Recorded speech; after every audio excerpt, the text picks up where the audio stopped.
difference between Pilates and Clinical Pilates? Well, Clinical Pilates was adapted by a physio. So that's been looked at as a class concept, and we've adapted things knowing what we know now, because Pilates was put together quite a long time ago. And some of this has been adapted and changed, probably to suit people more as in a rehab kind of class or prehab, so it's prevention of something.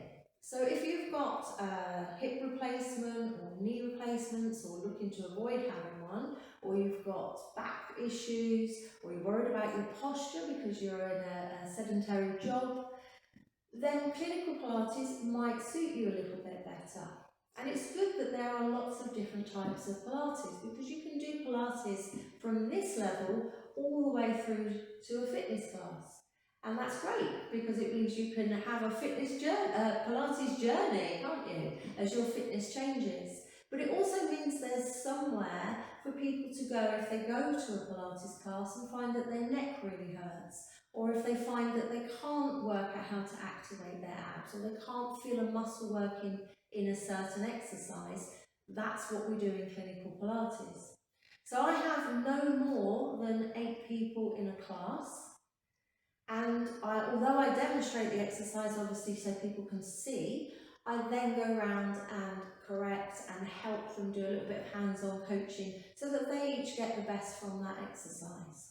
So you can get an idea of what might be different, I'm going to show you a couple of exercises that I think are in a lot of Pilates, show you some of the basic exercises and how we have changed those a little bit.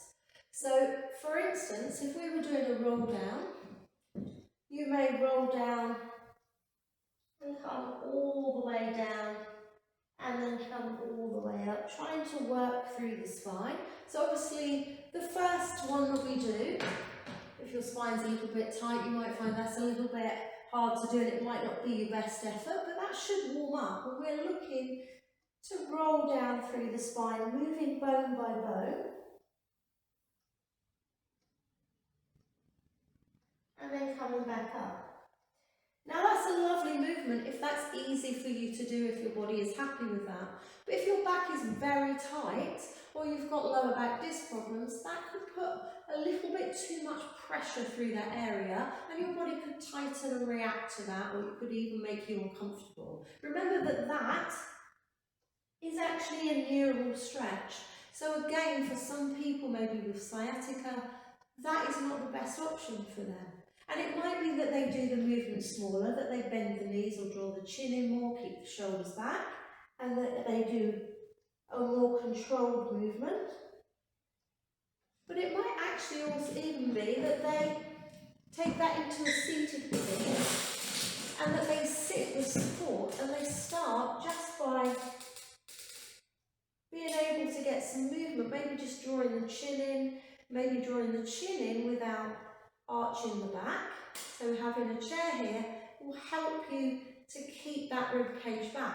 So it might be that they just start by trying to work into the areas that are tight. It might be that they do a looser version of it, a softer roll, or that they even just move through the back gently and then come into a little bit of a roll down.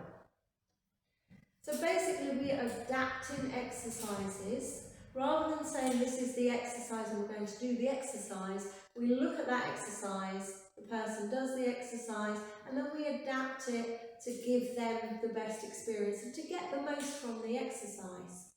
So one of the others we might do is to do what's called a dumbwaiter. So this is working on your shoulder stability and working all around the shoulders. It's opening the chest. Lovely exercise if you sit at a desk, because it's strengthening through the back of your upper back. It's the upper back rather than the front. And what we're actually doing here is stretching the front a little bit for some people. So you're opening and then working at the back, opening at the front. What happens here sometimes though is that people start just moving their arms.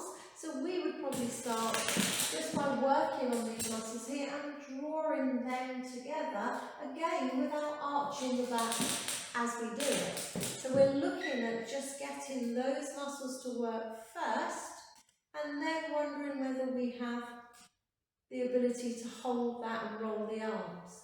So some of the movements are quite subtle, some of it is quite small and quite controlled, but it's about finding those right muscles before we add movements together and make them bigger. So I hope that's answered some of your questions, and I hope to see you in class.